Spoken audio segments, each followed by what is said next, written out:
first thing I'd like you to do is introduce us to all these people that have joined you now. Okay, this is my daughter Muriel, my firstborn. This is my daughter Genie, Hi. my second. And this is my firstborn granddaughter, the daughter of Muriel. This is my first grandson in the family, Philip, the son of Muriel. And back of me is my son-in-law, the producer of these two. The token male of the family. Excuse me. Over the age of 15. Over the age of 15. Okay, people whose names didn't get mentioned, could we introduce yourself starting over here? I'm Philip, son of Muriel. And I'm Marcel. And I'm Michelle. All right, great. Let's start with the daughters. In fact, Muriel, let's start with you. What was it like for you growing up the child of survivors? How do you think your life was different from other kids? Well, I think first I was aware initially of being a daughter of immigrants, and it was only later that I began to understand that they weren't simply immigrants, but that they were two people who had survived something very horrible, almost unspeakable, because it wasn't spoken about openly for many, many years, probably almost until my late adolescence. But nevertheless, I found out about their having survived through bits and pieces of information. One anecdote that my mother has reminded us about was that I asked her one day, where are our grandparents? Because I found it very strange that all the kids that I knew had grandmothers or grandfathers or both, and uncles and aunts, and we didn't seem to have any family except a very small number, an uncle and an aunt and a couple of cousins. And my mother explained at that point that they were killed, and that they were killed in the war. And gradually I began to understand that this was a very terrible war for my family. And I think it affected me by also creating in me a sense of alienation from my peers, a feeling that I was very different, and that I had a great feeling, I think, growing up of obligation to be more serious, to not be childish and frivolous, and to be serious in my relationship with people, and cynical as well.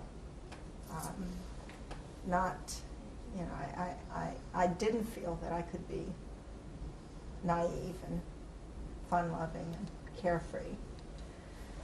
I remember having fantasies as I grew up, often imagining myself in places like a classroom, where I would think about what I would do if at that moment Nazis would walk in, like the experience that my mother had in her class.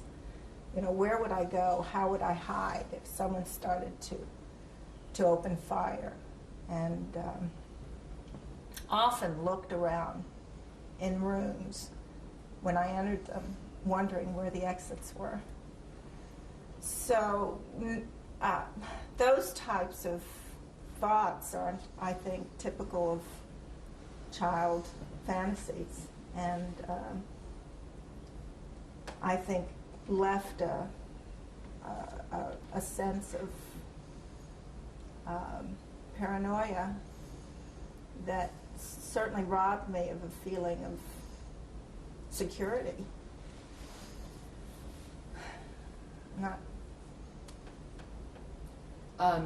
Genie, how do you think your parents' experiences affected the kind of parents that they were?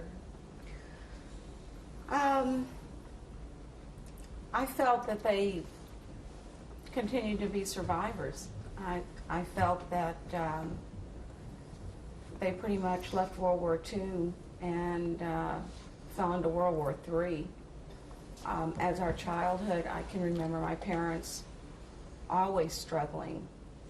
I was aware of the fact that we were economically not as enhanced as other Jewish people or other people were, and that my parents struggled to make a living and that we had less than other people had. I think that it didn't give them an opportunity to have any chance to relax, to enjoy their kids, to enjoy their family. I don't think they had a chance to love us because they were too wrapped up in trying to still survive. And I remember feeling very unloved and unwanted and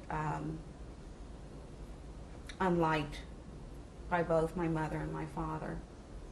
And I didn't understand why, and was very angry with both of them for it. And it was very confusing for me as a child because I loved them, but I didn't like them because I didn't know why they didn't give us more time and more love like I'd see in other family homes.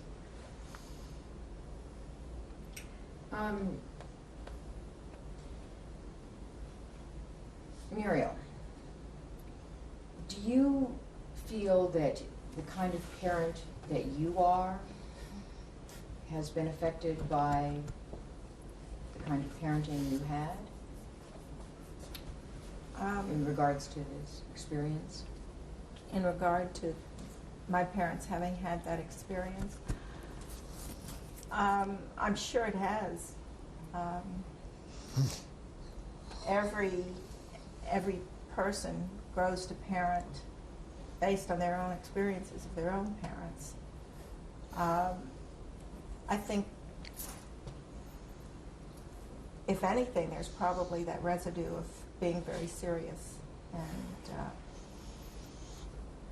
not giving. I mean, everything needs to get done, and you know, there's a purpose here. We've got to work hard, kind of attitude. Probably what my sister's describing is her lack of perception of feeling loved because there wasn't the playing and the fun and the cuddling and what people would call kicking back got transmitted in my parenting style as well. How about you, Jeannie? How do you think that your experience has affected the kind of parent that you are?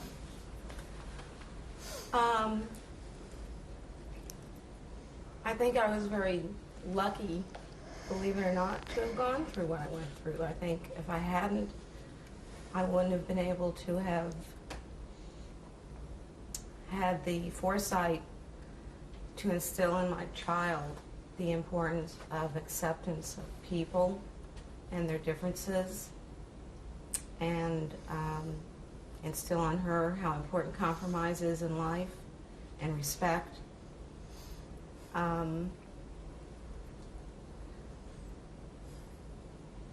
It made me appreciate so much more the time I had to spend with my daughter and how much more important it was to listen to her than anything else was, because I didn't ever feel that I was listened to as a kid growing up.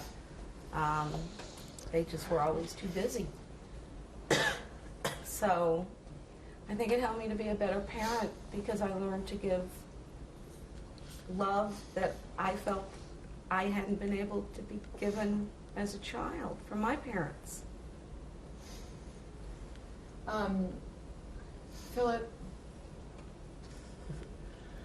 you know what your grandparents have gone through or had gone through before they came to this country? How does it make you feel to know what happened to them? Well, in a way, I was kind of lucky, I think, to have been given grandparents who are excited to, not necessarily excited, but enthusiastic about remembering the Holocaust, and I was very educated upon it, and I felt myself sort of lucky that my grandmother took the time to explain to me what happened, so I wouldn't have any preconceived ideas or anything like that. And she gave me a very strong idea of how to remember the Holocaust and never forget. And I consider myself pretty lucky for that.